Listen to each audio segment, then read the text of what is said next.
سبحان اللہ سبحان اللہ.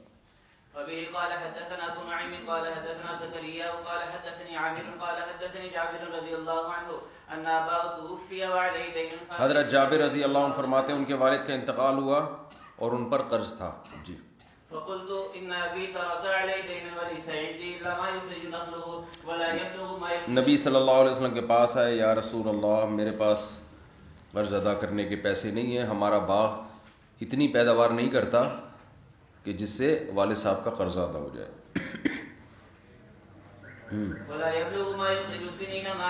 ہاں ما یخرج سنین, کئی سال تک بھی جو نکالے گا تو ما علیہ کو نہیں پہنچے گا, وہ کئی سال کی پیداوار سے بھی قرضہ ادا نہیں ہو سکتا. یفحش علی الغرماء, آپ میرے ساتھ چلیے تاکہ غرماء جو ہیں, جو قرض کا مطالبہ کرنے والے لوگ ہیں, وہ مجھے تنگ نہ کریں. ہاں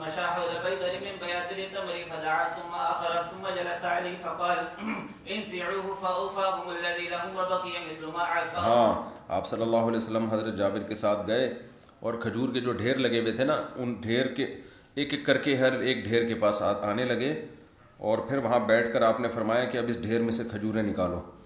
حضرت جابر فرماتے میں نکالتا رہا, سب کے قرضے ادا ہو گئے, اور پھر بھی وہ ڈھیر اسی طرح ہی رہا.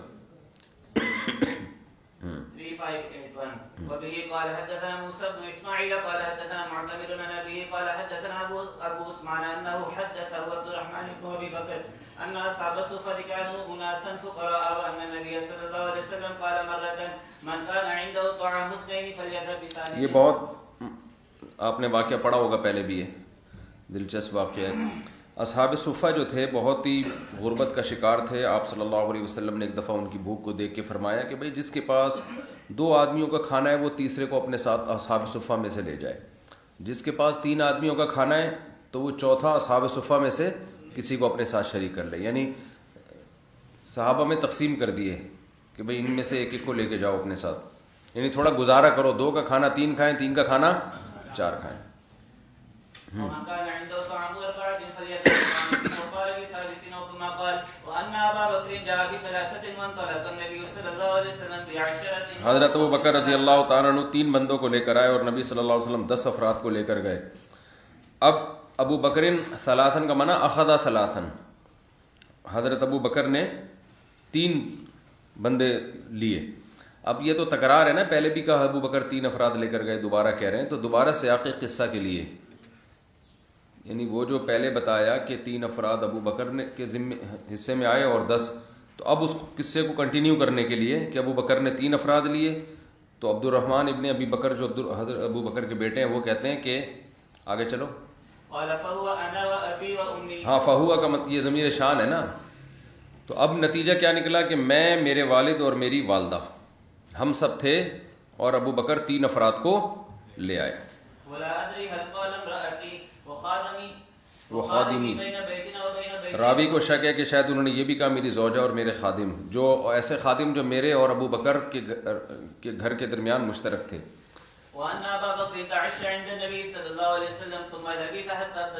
ہاں حضرت ابو بکر نے نبی صلی اللہ علیہ وسلم کے پاس رات کا کھانا کھایا.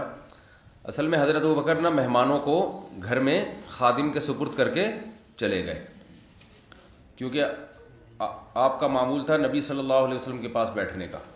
تو 3 مہمانوں کو لائے اصحاب صفہ کے, اور اپنے بیٹے کے اور خادم کے حوالے کیا, بولا بھئی ان کو کھانا کھلاؤ, اور خود نبی صلی اللہ علیہ وسلم کی صحبت میں بیٹھنے کے لیے چلے گئے. تو وہاں جا کے کھانا کھایا.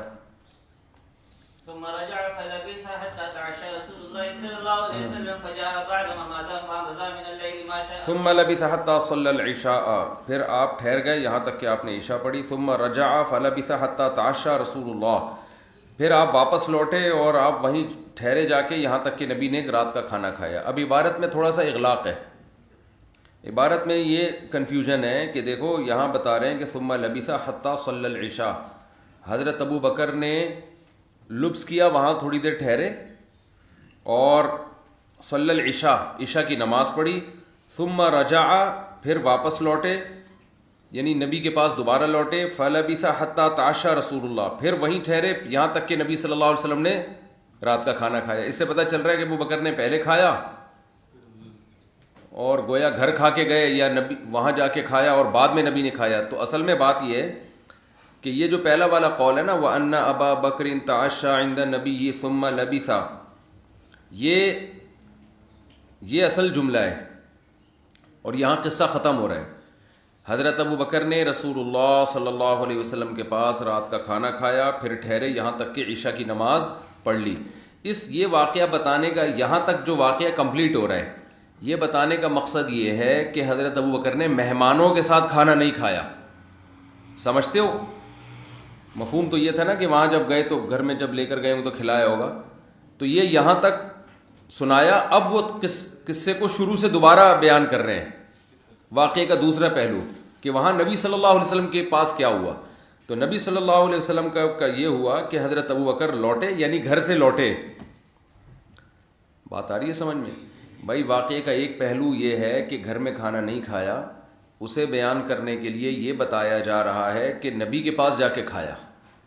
لیکن یہ جو نبی کے پاس جا کے کھایا ہے یہ بتانا مقصد نہیں ہے کہ نبی کے پاس کھایا ہے. اصل بتانا یہ مقصد ہے کہ گھر میں نہیں کھایا. اب جو نبی کے پاس کھایا ہے وہ الگ سے اہتمام کے ساتھ بیان کر رہے ہیں. ٹھیک ہے نا، کہ نبی صلی اللہ علیہ وسلم لوٹے اور پھر آپ صلی اللہ علیہ وسلم نے کھانا کھایا، تو ظاہر ابو بکر نے بھی ان کے ساتھ کھایا. چلیں، رات کا کچھ حصہ گزرنے کے بعد گھر پہ آئے. قالت لهم امرأته ما حبسك من اضيافك او قالت ضيفك. آپ کی زوجہ نے کہا کہ آپ کو مہمانوں سے کس چیز نے روکا، یعنی مہمان گھر میں بیٹھے ہیں اور آپ گھر سے باہر. جی، حضرت ابوبکر کو ایک دم تعجب ہوا کہ ایسا تو نہیں میری وجہ سے مہمانوں کو ابھی تک کھانا ہی نہیں کھلایا ہے بھائی. تو ابو بکر رضی اللہ عنہ نے جواب دینے کے بجائے فرمایا کیا تم نے ان کو کھانا نہیں کھلایا؟ انہوں نے کہا نہیں بھائی، انہوں نے انکار کیا. انہوں نے بولا جب تک ابو بکر نہیں آئیں گے ہم کھانا نہیں کھائیں گے. عبد الرحمن ابن ابی بکر کہتے ہیں مجھے لگا کہ میری شامت آ گئی ہے، کیونکہ ابو بکر کو اس پہ غصہ آئے گا کہ اب تک مہمانوں کو کھانا کھلایا کیوں نہیں. تو یہ بیٹے کی ذمہ داری ہوتی ہے نا. تو وہ کہتے ہیں فاختبا، تو میں اپنے والد سے خوف کی وجہ سے چھپ گیا. حضرت بکر نے کہا یا غنثر. غنثر کا مطلب یہ بہت سخت لفظ ہے، جاہل، لئیم، قابل ملامت، یہ سب اس کے مفہوم میں داخل ہے. بہت سخت الفاظ سے اپنے بیٹے کو برا بھلا کہا. فجد دعا، اور بددعا دی اللہ کرے تیرے ناک کان کٹیں. جدع اجدع کہتے ہیں نا جس کے ناک کان کٹے ہوئے ہوں. تو جدع کا معنی ناک کان کٹنے کی بددعا دینا. اللہ کرے تو معذور ہو، ناک کان کٹیں. بہت غضبناک ہو گئے ابو بکر. وسبا، اور برا بھلا کہا اپنے بیٹے کو. اب دیکھو یہ نہیں ہے کہ بیٹے نے آ کے فوراً ابا سے لڑنا شروع کر دیا کہ پہلے تفتیش تو کر لیں بات ہے کیا، ایویں جا کے ڈانٹنا شروع کر دیا. تو اس سے پتہ چلتا ہے اس زمانے میں تمیز تھی. بیٹے نے ڈانٹ کھا لی، حالانکہ بیٹے کا قصور نہیں تھا، کیونکہ مہمانوں نے ہی قسم کھا لی تھی اور مہمانوں نے ہی بول دیا تھا کہ کسی قیمت پہ نہیں ہم کھائیں گے کھانا جب تک میزبان. کتنے بھوک سے وہ تھے یار، وہ اصحاب صفہ کتنی شدید بھوک کی حالت میں تھے. لیکن غیرت دیکھو نا، وہ کہہ رہے ہیں میزبان کے بغیر نہیں کھائیں گے، اور ابو بکر کو غصہ اتنا آیا کہ ابھی تک مہمانوں کو میری وجہ سے کھانا نہیں کھلایا کہ جی میزبان آئے گا تو کھلائیں گے. اب وہ اپنے گھر والوں پہ غصے ہو رہے ہیں. اور دوسری طرف غیرت بیٹے اور باپ میں کہ بیٹے کو ڈانٹ پڑ رہی ہے لیکن بیٹا چھپ رہا ہے کہ ابا کی ڈانٹ. آج فوراً صفائیاں پیش کرنا شروع کر دیتے ہیں نا، برداشت ہی نہیں ہے. چلیں، صفائی پیش کرنا تو جائز ہے اپنی طرف سے، لیکن ابا سے لڑنا اور یہ پھر بدتمیزی کرنا یہ جائز نہیں ہے. چلو،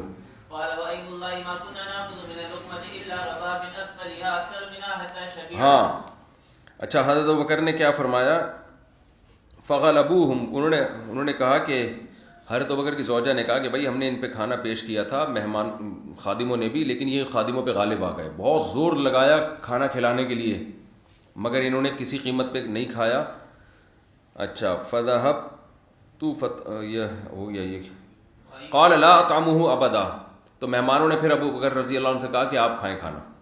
حضرت ابو بکر نے فرمایا اللہ کی، اس روایت میں تو قسم کے الفاظ نہیں، دوسری میں قسم کی، اللہ کی قسم نہیں کھاؤں گا. صحیح ہے نا، اللہ کی قسم نہیں کھاؤں گا، تمہیں کھانا پڑے گا، میں نہیں کھاؤں گا.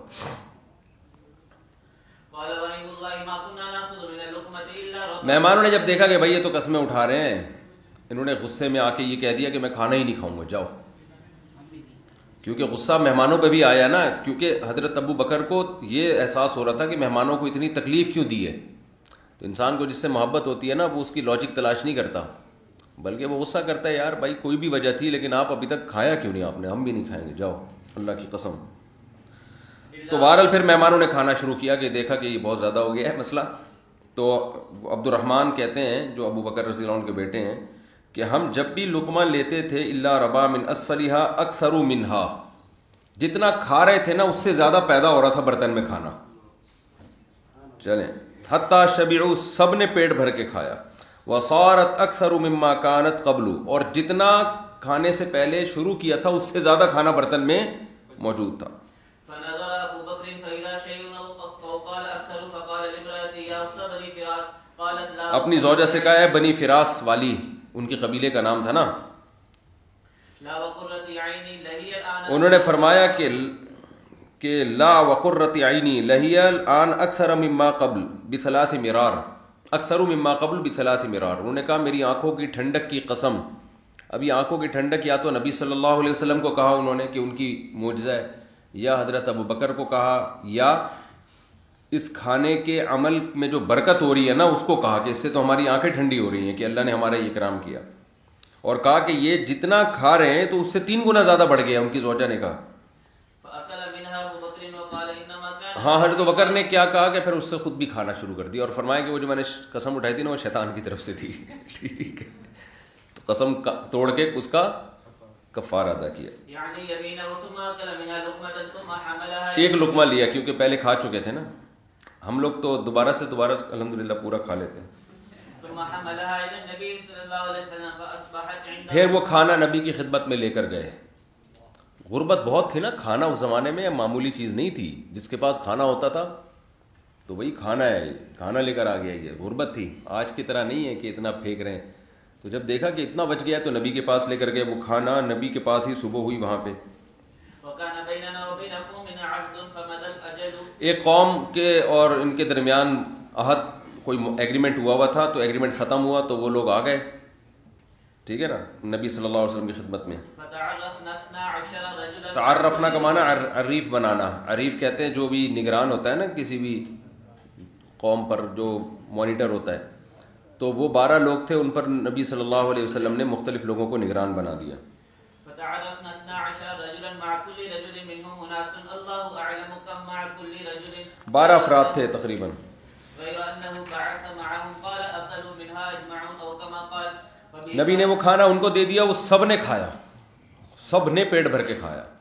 تو اس واقعے میں یہ کرامت ہے حضرت ابو بکر رضی اللہ تعالیٰ عنہ کی. اب ایک پوائنٹ کی بات سمجھو اس میں کہ بعض لوگوں نے کہا کہ یہ نبی صلی اللہ علیہ وسلم کا معجزہ ہے، یہ حضرت ابو بکر کی کرامت نہیں ہے. تو خوب سمجھ لیں یہ کرامت حضرت ابو بکر کی ہے.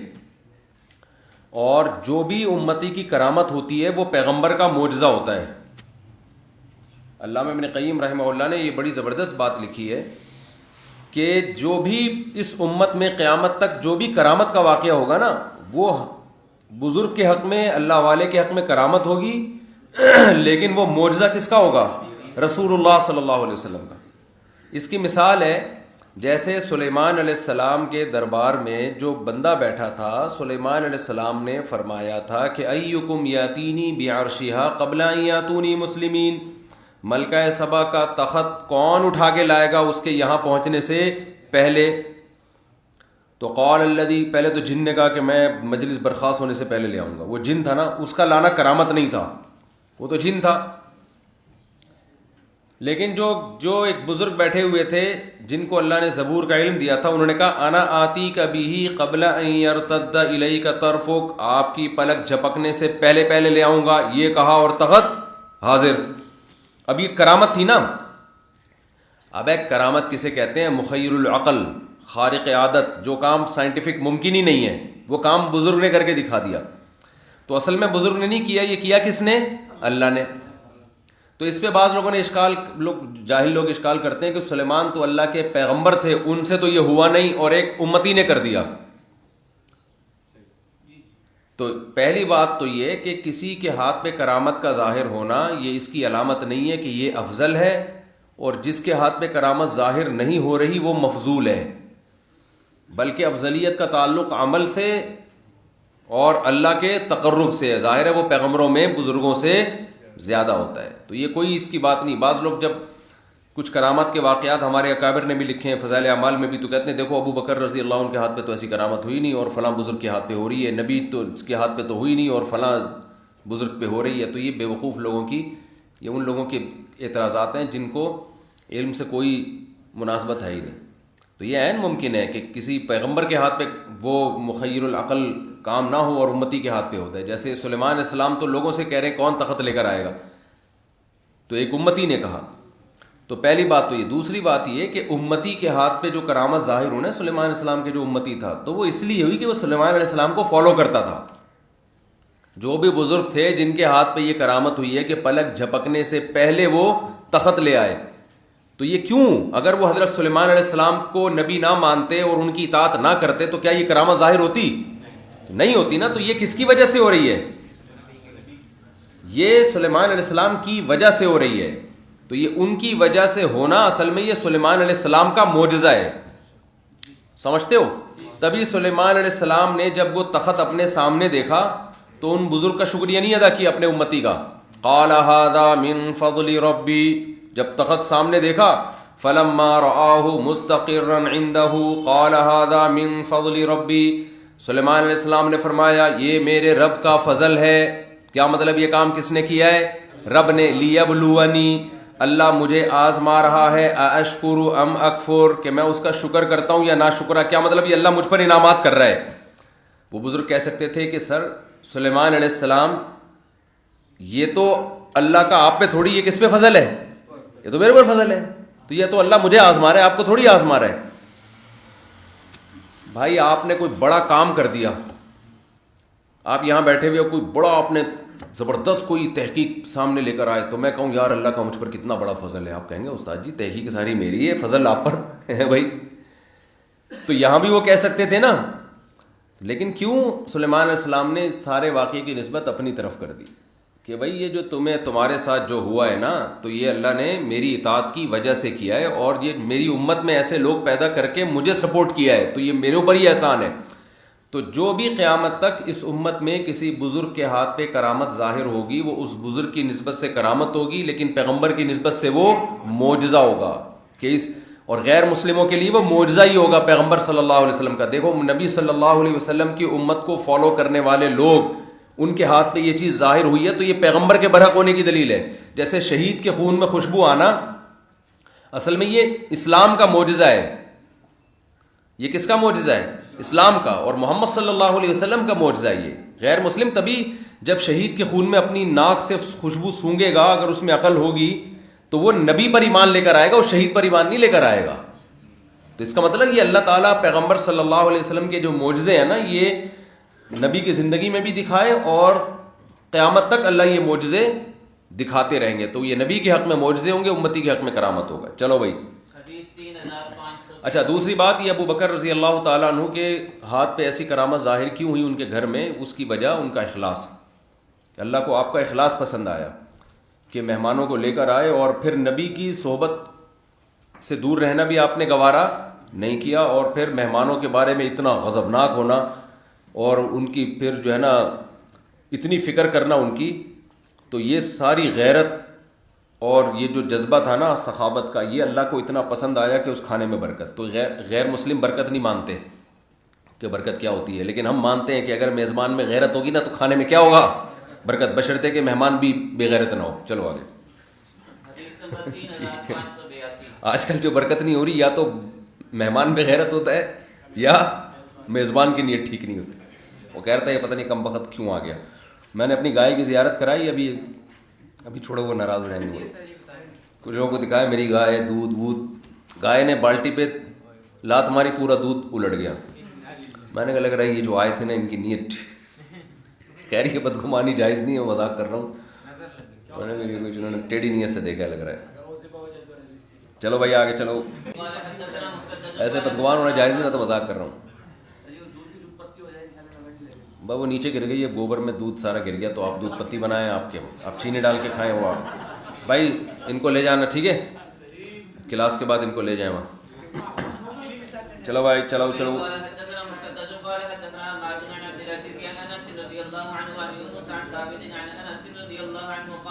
أصاب أهل المدينة قحط على عهد رسول الله صلى الله عليه وسلم فبينما هو يخطب يوم الجمعة إذ قام رجل فقال يا رسول الله هلكت القراع وهلكت الشاء. ہاں نبی صلی اللہ علیہ وسلم جمعے کے دن خطبہ دے رہے ہیں، ایک صحابی آئے گاؤں سے، دیہات سے، یا رسول اللہ گھوڑے ہلاک ہو گئے قحط سے اور فصلیں تباہ ہو گئیں، آپ دعا مانگیں اللہ بارش برسائے. یہ علامات نبوت چل رہی ہیں نا بخاری میں، نبی کی نبوت کی علامتیں. آپ نے اپنے دونوں ہاتھوں کو ایسے پھیلا لیا. جب آپ صلی اللہ علیہ وسلم زیادہ عاجزی اور تضرع سے دعا مانگتے تھے تو ہاتھوں کو اٹھا لیا کرتے تھے.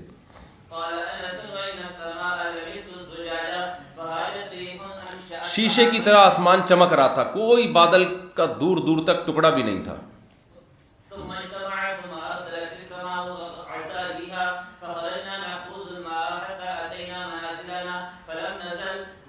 اتنا پانی برسا ہے کہ ہم اپنے گھروں میں پانی میں چل کے گئے ہیں، ہم لوگ پانی میں گھس کے گئے ہیں، اتنا پانی کھڑا ہو گیا.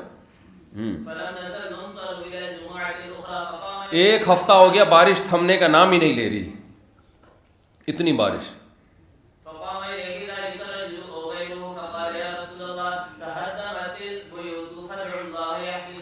پھر ایک ہفتے بعد وہی صحابی آئے، جمعے کا خطبہ نبی دے رہے ہیں، یا رسول اللہ گھر تباہ و برباد ہو گئے، اتنی بارش برس رہی ہے. آپ صلی اللہ علیہ وسلم مسکرائے، دعا مانگی اللہ اس بارش کو ہمارے ارد گرد لے جا، لا علینا ہم پہ نہ برسا.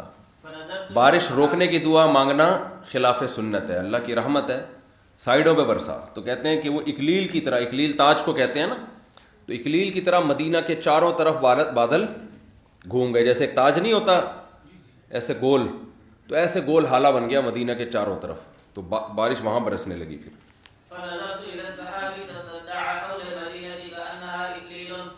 تصدع پھٹنے کو کہتے ہیں نا، صداع الراس سر کے درد کو، اس میں بھی سر پھٹنے لگتا ہے نا، تصدع. چلیں ہم یہ جو استسقاء میں بارش کا ہونا ہے نا، میں نے اپنی دادی سے سنا خود، انہوں نے بتایا کہ ہندوستان میں سہارنپور میں جب بھی ایسے قحط کا سما ہوتا تھا نا، تو وہاں مظاہر علوم سے، دارالعلوم دیوبند سے علماء جاتے تھے اور ہم لوگ بھی جاتے تھے. انہوں نے کہا پورا گاؤں پورا علاقہ جایا کرتا تھا استسقاء کے لیے اور سب نکلتے تھے. تو انہوں نے بتایا کہ ہم لوگوں کو بارش برسنے کا اتنا یقین ہوتا تھا کہ وہ جو تمبو ومبو ہوتے ہیں نا وہ لے کے جاتے تھے اور دیگیں کا سامان لے کے جاتے تھے وہاں. جیسے ہم جب استسقاء سے فارغ ہوں گے نماز سے تو بارش برسے گی تو ہم پھر یہ چاول کھائیں گے اور کھلائیں گے.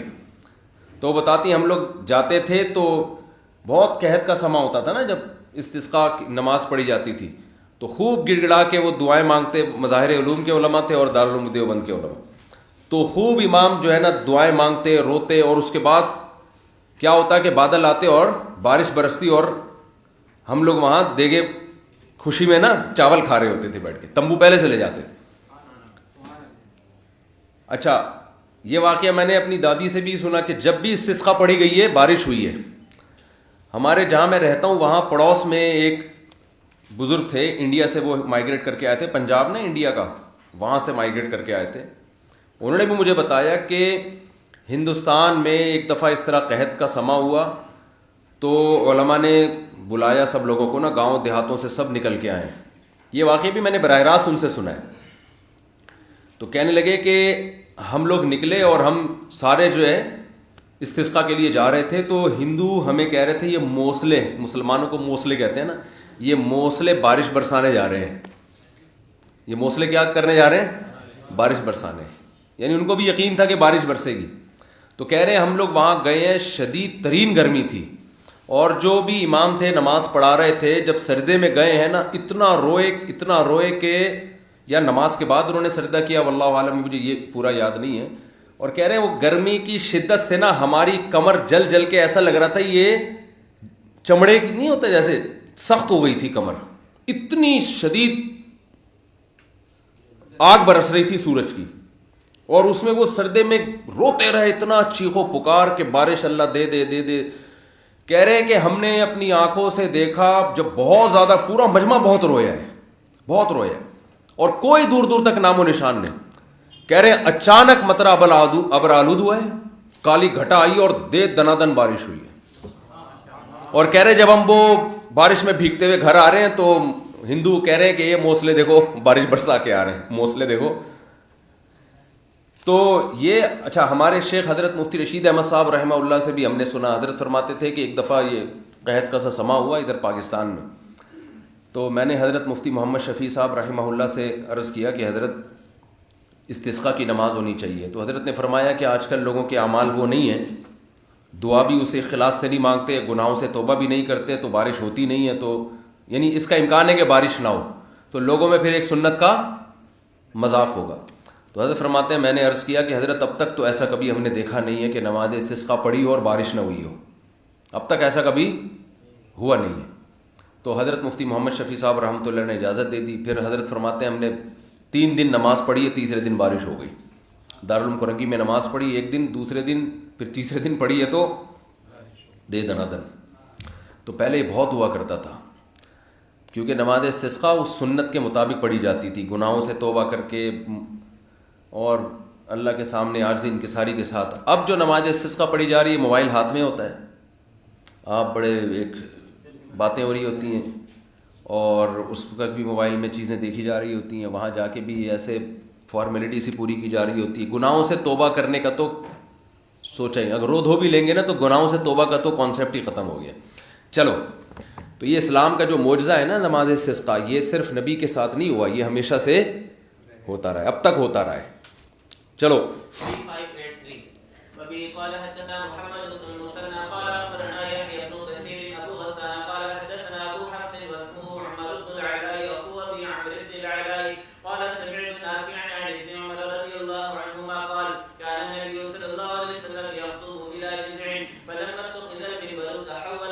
سبحان اللہ. فرماتے ہیں کہ رسول اللہ صلی اللہ علیہ وسلم کھجور کے تنے سے ٹیک لگا کے اسے پکڑ کے خطبہ دیا کرتے تھے. جب ممبر بنا دیا گیا تو وہ جو کھجور کا تنا تھا اس سے رونے کی آواز آنے لگی.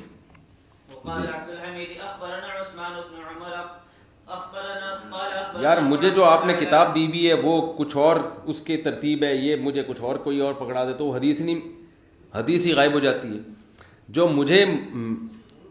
میں نے کتاب لے کر گیا ہوں نا اسی طرز کی کتاب یہاں بھی دیا کرو نا. وہ دوسری ہے وہ دے دو یار, اس میں ہاں یہ دو.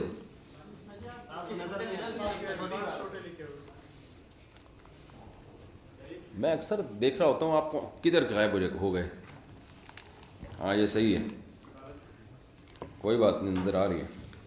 وقال عبد الحميد اخبرنا عثمان بن عمر قال اخبرنا معاذ بن العلاء عن نافع بهذا ورواه ابو عاصم عن ابي رواد عن نافع عن ابن عمر رضي الله عنهما عن النبي صلى الله عليه وسلم. حضرت عبداللہ بن عمر رضی اللہ عنہ سے واقعہ منقول ہے, دوسری حدیث میں دوسرے صحابی سے. جی, کیونکہ یہ واقعہ تو کئی صحابہ نے دیکھا نا, تو اس کے راوی ایک نہیں ہے.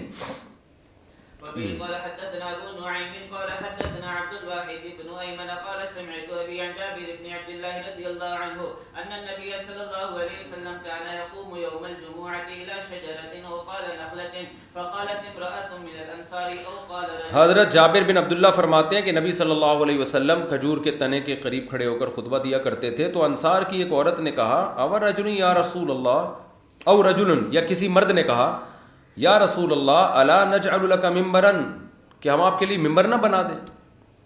شروع میں کتنی سادگی تھی, دیکھو امام کے بیٹھنے کے لیے کوئی ممبر بھی نہیں, کرسی بھی نہیں, کچھ بھی نہیں. کام جب شروع ہوتا ہے نا تو آہستہ آہستہ اسباب اور وسائل پیدا ہوتے ہیں. تو ہم کہ ممبر نہ بنا دیں آپ کے لیے, آپ نے فرمایا چاہو تو بنا دو. آپ ممبر پہ بیٹھ گئے. نخلا, اس کھجور سے چیخنے کی آواز آئی, صاح وہ چیخا, جیسے بچہ چیختا ہے ایسے بلک بلک کے رویا ہے وہ. سبحان اللہ. آپ صلی اللہ علیہ وسلم ممبر سے اترے اور اس کھجور کے تنے کو آپ نے ایسے گلے لگایا جیسے ماں بچے کو گلے لگاتی ہے. اور وہ ایسے رو رہا تھا جیسے روتے ہوئے بچے کو جب ماں گلے لگاتی ہے نا تو اس کے بعد وہ کس طرح رو رہا ہوتا ہے ہچکیاں لے لے کے, اس طرح سے اس سے ہچکیوں کی آواز آ رہی تھی.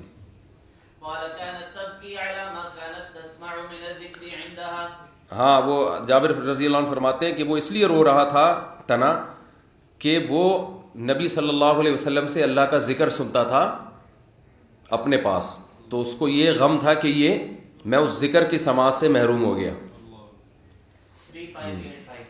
یعنی ذکر تو ویسے بھی سنتا ہوگا, نبی کی زبان سے سنتا تھا نا نبی کے, تو یہ رسول اللہ صلی اللہ علیہ وسلم کی محبت, تو یہ بے جان چیزوں میں بھی اللہ نے خاص نوعیت کا شعور رکھا ہے. بخاری میں نا احد جبل یحبنا ونحبہ, آپ نے فرمایا احد ایک ایسا پہاڑ ہے جو ہم سے محبت کرتا ہے اور ہم اس سے محبت کرتے ہیں. قال حدثنا اسماعيل قال حدثني اخي عن سليمان بن بلال عن يحيى بن سعيد قال اخبرني حفص بن عبيد الله بن انس بن مالك انه سمع جابر بن عبد الله رضي الله عنهما يقول كان المسجد مسقوفا على جذوع من نخل فكان النبي صلى الله عليه وسلم اذا خطا يقوم الى جذع منها فلما صنع له المنبر فكان عليه فسمعنا لذلك الجذع صوتا كصوت العشار, جیسے 10 ماہ کی گابن اونٹنی وہ تکلیف سے جو آواز ہوتی ہے اس طرح کی. ہر ایک نے اپنے اپنے الفاظ میں تعبیر کیا اس کھجور کے تنے کے رونے کے عمل کو.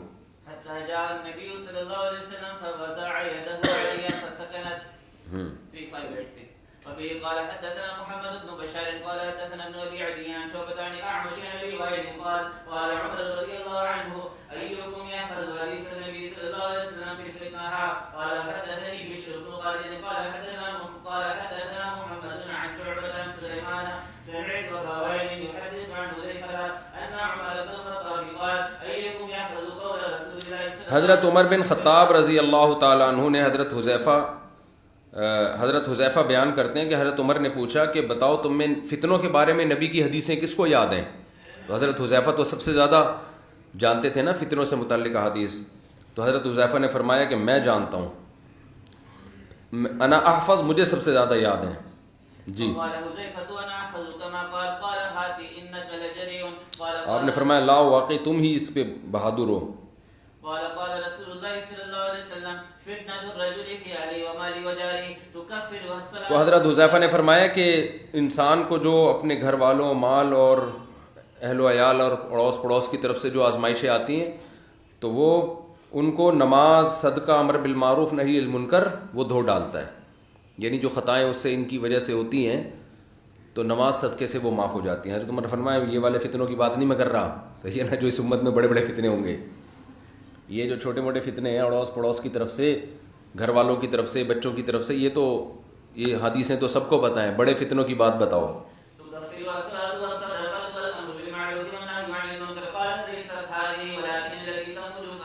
جو سمندر کی موجوں کی طرح ہوں گے بڑے بڑے فتنے اس امت میں, ان کا بتاؤ. حضرت حذیفہ نے فرمایا امیر المومنین آپ کو ان سے کوئی خطرہ نہیں ہے.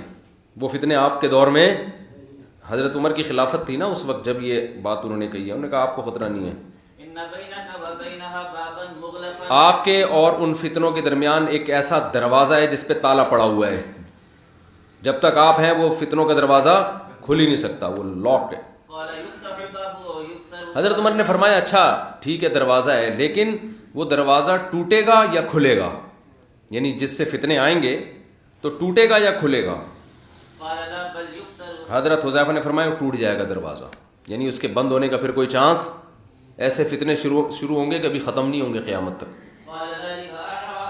ہاں پھر عمر فرمایا پھر یہ تو اس کے لائق ہے کہ اس کو تالا کبھی لگے ہی نہیں, کیونکہ ٹوٹے ہوئے دروازے کو تھوڑی تالا لگتا ہے, اس کا مطلب وہ تو ہمیشہ کے لیے ہوں گے. حضرت حذیفہ سے صاحب انہوں نے پوچھا, ابو وائل ہیں, یہ ابو وائل ہے نا اس کے راوی, یہ کون ہے؟ ہاں حضرت ابو وائل کہتے ہیں ہم نے حضرت حذیفہ سے پوچھا کہ کیا حضرت عمر کو اس باب کا پتہ تھا کہ وہ دروازہ کون سا ہے جو ٹوٹے گا اور فتنے کھڑے ہو جائیں گے, جب تک وہ دروازہ ہے تو فتنے نہیں آ سکتے. تو انہوں نے فرمایا کہ ہاں, انہوں نے کہا کہ ہاں حضرت عمر کو ایسے معلوم تھا جیسے انسان کو یہ پتہ ہوتا ہے کہ رات کے بعد دن آتا ہے, اور دن کے بعد رات آتی ہے نا, تو جیسے یقین اس طرح ہوتا ہے نا, حضرت عمر کو وہ یقینی طور پہ پتا تھا کہ وہ دروازہ کون ہے. ہاں, کیونکہ میں نے ان کو وہ حدیث بتا دی تھی جس میں جو اغلوطات نہیں ہیں, اغلوطہ نہیں ہے. اغلوطہ کسے کہتے ہیں؟ اغالیت. اغلوطہ کی جمع اغالیت ہے نا, کہ اپنی طرف سے میں نے نہیں کہا جس میں غلطی کا امکان ہو. یعنی نبی صلی اللہ علیہ وسلم سے میں نے ان کو جو باتیں سنی ہوئی تھیں وہ بتا دی تھیں, جس سے حضرت عمر کو صاف پتہ چل گیا تھا کہ وہ دروازہ کون ہے جس کے جو ٹوٹے گا اور اس کے بعد کبھی بھی فتنے ختم نہیں ہوں گے. ہاں, راوی کہتے ہیں کہ ہمیں حضرت حذیفہ سے پوچھتے ہوئے خوف آیا, کیونکہ کثرت سوال بھی تو اچھی چیز نہیں ہے نا, تو ہمیں خوف آیا کہ حضرت حذیفہ سے پوچھیں گے, وہ بولیں گے یار یہ تم ہر چیز پوچھ رہے ہو, بس جتنا بتا دیا اتنا کافی ہے نا. ہم نے مسروق کو, جو مسروق الاجدع بہت بڑے تابعی عبداللہ بن مسعود کے شاگرد, ہم نے ان سے کہا کہ بھائی حضرت آپ بڑے آدمی ہیں تو آپ حضرت حذیفہ سے پوچھ کے بتائیں. ادب تمیز آ رہی ہے نا یہاں پر مارکیٹ میں, ادب تمیز شارٹ ہو رہی ہے کہ نہیں ہو رہی ہمارے یہاں؟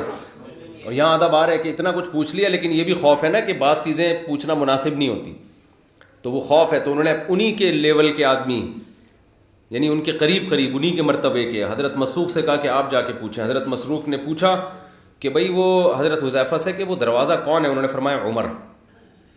یہ حدیث حضرت عمر کی بھی بہت زبردست فضیلت ہے, اور امام بخاری نے علامات نبوت میں اس لیے ذکر کیا کہ نبی صلی اللہ علیہ وسلم کی نبوت کی بھی بہت بڑی دلیل ہے, کیونکہ حضرت عمر کو شہید کیا گیا, یہ دروازہ توڑنے سے کنایا ہے, سمجھ رہے ہیں؟ اور اس کے بعد جو اس امت میں تلواریں چلی ہیں اب تک وہ تلواریں رکنے کا نام نہیں لی. حضرت عثمان رضی اللہ تعالیٰ عنہ کے دور میں بغاوت ہوئی, ان کو شہید کیا گیا. پھر حضرت علی حضرت معاویہ کی جو لڑائیاں ہوئیں, پھر اس کے بعد سے اب تک امت میں اختلاف ختم نہیں ہوا. حدیث میں آتا ہے جب میری امت میں ایک دفعہ تلوار چل پڑے گی نا تو قیامت تک چلتی رہے گی. تو اس لیے اب اس میں ایک نا امیدی کی بات ہے. نا امیدی کی بات تو یہ ہے کہ یہ تلوار چلتی رہے گی. امید کی بات یہ ہے کہ بھائی اسی میں خیر کے کام کرو. اب اس امید میں نہیں رہو کہ بالکل وہ دور خلافت آئے گا جو حضرت عمر کا دور تھا. وہ اللہ نے عمر کو اس کے لیے پیدا کیا تھا, تو حضرت عمر نے اتنی بڑی ریاست پہ حکومت کی اور ایک ذرہ برابر بھی اختلاف نہیں ہونے دیا. سمجھتے ہو کتنی بڑی فضیلت ہے نا حضرت عمر کی ہے. 3587 قال حدثنا ابو اليمان قال اخبرنا شعيب قال حدثنا ابو الزناد عن الاعرج عن ابي هريره. لیکن انہی فتنوں کے دور میں کام بھی بہت ہوئے ہیں. تو تاریخ کا ہم جب ایک رخ دیکھتے ہیں نا تو اس سے تو انسان میں نیگیٹیوٹی پھیلتی ہے کہ یار یہ سوسائٹی میں یہ کیا ہو رہا ہے, لیکن اسی دور میں آپ کام بھی تو دیکھو نا. اسلامی سلطنتیں وسیع بھی ہوئی ہیں, خلافتیں بھی قائم ہوئی ہیں, اور مسلمانوں نے ترقی بھی کی ہے. علم حدیث, علم فقہ, علم قرات مدون ہوا, اور پھر مسلمانوں نے عصری علوم میں بھی زبردست ترقی کی ہے. تو دونوں چیزیں ساتھ ساتھ چلتی رہی ہیں. لیکن جو حضرت عمر کا دور تھا, جو حضرت ابو بکر اور عمر کا دور تھا, وہ دور اب تک واپس نہیں آیا. بلکہ حدیث سے یہ بھی ثابت ہے, آپ نے پڑھی ہوگی حدیث بخاری میں, کہ نبی کو جو خواب آیا تھا تو اس میں اشارہ تھا کہ حضرت ابو بکر رضی اللہ تعالی عنہ, جو ڈول کھینچنے کا نہیں جو حدیث ہے, کہ اس میں بھی کمزوری تھی. حضرت عمر نے جب وہ ڈول نکالا ہے تو طاقت کے ساتھ. تو امور سلطنت میں اور نظام عدل کو اور بھرپور طریقے سے امن کے ساتھ خلافت میں حضرت عمر جیسا کوئی خلیفہ اور بادشاہ اسلامی تاریخ میں نہیں گزرا. اس میں حضرت عمر کو تمام صحابہ پر فضیلت ہے. چلیں.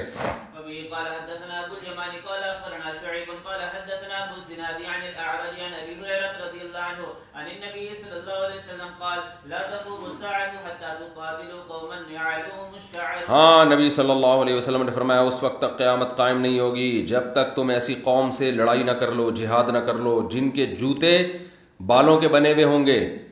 جی ہاں, اور ایک ترک سے تم قتال کرو گے, صغار الاعین, جن کی آنکھیں چھوٹی چھوٹی ہوں گی, چہرے سرخ ہوں گے. یعنی سردی کی شدت کی وجہ سے نہیں جو سرخی آ جاتی.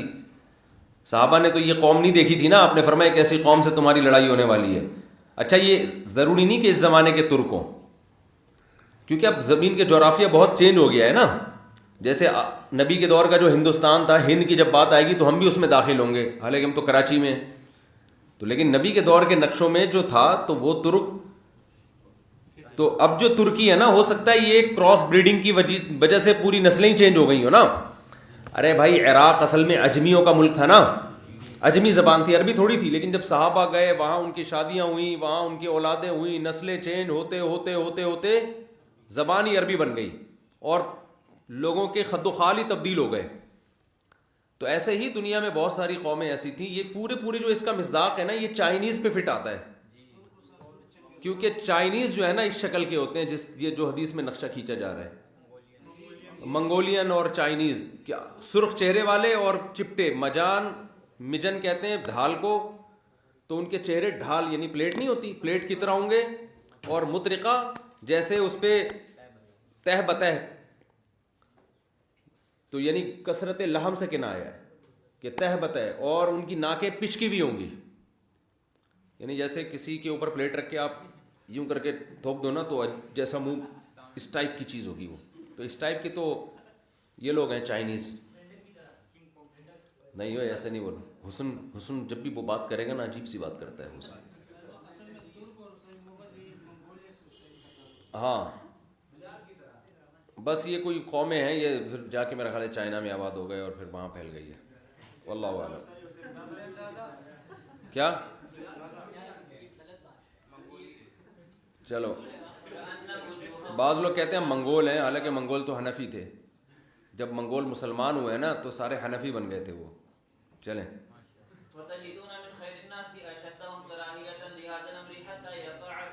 ہاں یہ حدیث گزر چکی ہے جی. تو یہ بھی علامات نبوت میں سے ہے نا کہ ان لوگوں سے قتال ہوا پھر مسلمانوں کا، چاہے وہ منگول ہوں، چاہے چنگیز خان ہو، چاہے وہ اوریجنل ترک ہوں. ترک کی بھی فضیلت ہے حدیث میں. حضرت معاویہ رضی اللہ تعالیٰ عنہ کے دور میں ترک جو ہے نا، یہ جو ترکی، ان سے قتال شروع ہوا تو حضرت معاویہ کو جب پتہ چلا تو غضبناک ہوئے. حضرت معاویہ فرمایا کہ نبی صلی اللہ علیہ وسلم کی حدیث میں نے سنی کہ جب تم ترک سے لڑو گے تو مغلوب ہو جاؤ گے. تو حضرت معاویہ اس طرف فوجیں نہیں بھیجتے تھے کہ وہ بہت مضبوط قوم ہے، اس میں لڑائی میں ہمیں فتح کے بجائے شکست کا اندیشہ زیادہ ہے. چلیں اسباب کا خیال صحابہ نے بھی کیا ہے، بس یہ نہیں کہ بس اللہ چونکہ ہمارے ساتھ ہے چاہے کچھ بھی کر لو. تو اسباب دیکھ کے لڑائی کی ہے کہ ابھی ہمارے لیے ان سے نمٹنا نقصان دہ ہے، تو ابھی ہمیں ذرا پہلے اور پاور حاصل کرنے تو اس کے بعد دیکھیں گے. اور ہمارے یہاں 4 آدمی کہیں جمع ہو جاتے ہیں تو بس کہ ابھی ہم نے کہاں سے کون سے ملک سے ہم جہاد شروع کریں اور کہاں سے فتح کرنا شروع کریں. سب سے پہلے امریکہ سے شروع کرتے ہیں. یار تم کچھ اور کر لو بھائی. ڈائریکٹ جو ہے نا امریکہ سے، جس کے نہ بارڈر ملتا ہے اور طاقت کا توازن، تو آپ دیکھ لو کہ ہمارے جو جہاز ہیں نا وہ بھی ہم اس سے ادھار لے رہے ہیں. تو باتیں کرنے پر گورنمنٹ کی طرف سے کوئی پابندی نہیں ہے، ایسی جذباتی باتوں سے پبلک بہت خوش ہوتی ہے، لیکن یہ ان لوگوں کا کام ہے جنہوں نے جو کچھ کرنے کی صلاحیت ہے نا اس سے بھی لوگوں کو ہٹا دینا، کہ جو ہو سکتا تھا وہ بھی نہ ہوتا. کہ تو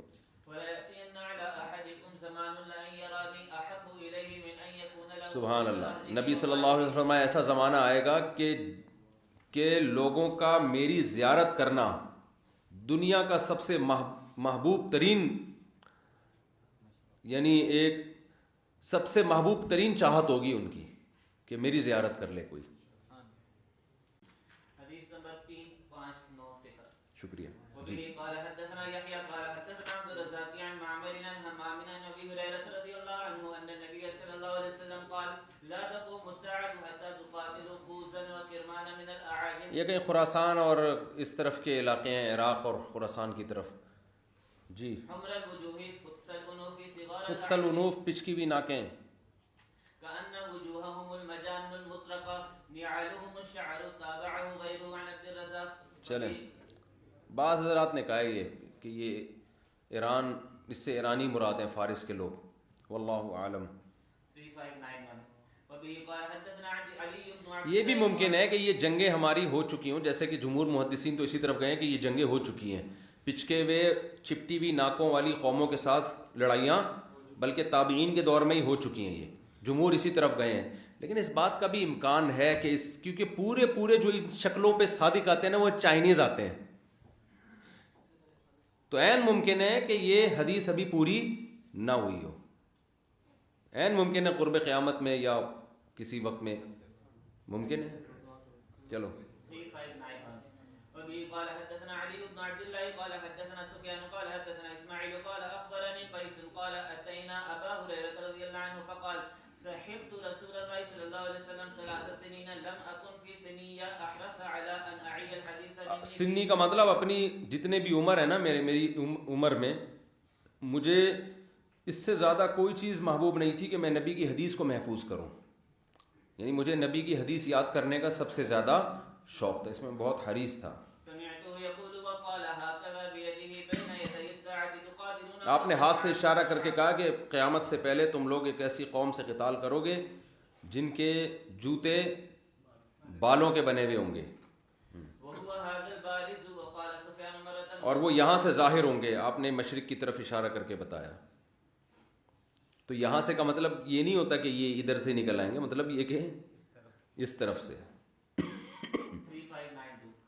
قال حدثنا سليمان بن حرب قال حدثنا جرير بن حازم قال سمعت الحسن يقول حدثنا عمرو بن سعد عن عمرو بن التغلب قال سمعت رسول الله صلى الله عليه وسلم يقول بين يدي الساعة تقاتلون قوما ينتعلون الشعر وتقاتلون قوما كأن وجوههم المجان المطرقة. 3593. وفيه قال حدثنا الحكم بن نافع قال اخبرنا شعيب بن الزهري قال اخبرني سالم بن عبد الله ان عبد الله بن عمر رضي الله عنهما قال سمعت رسول الله صلى الله عليه وسلم يقول تقاتلكم اليهود فتصلون. نبی نے فرمایا تم سے یہود قتال کریں گے اور اللہ تمہیں ان پر غلبہ دے گا, یہاں تک کہ پتھر بھی کہے گا اے مسلم ھذا یہودی برائی فاقتلہ, میرے پیچھے یہودی ہے اس کو قتل کر دو. تو یہ قرب قیامت میں جو لڑائی ہوگی نا, جو یہود اور اب تو دنیا کے حالات اسی طرف جا رہے ہیں نا,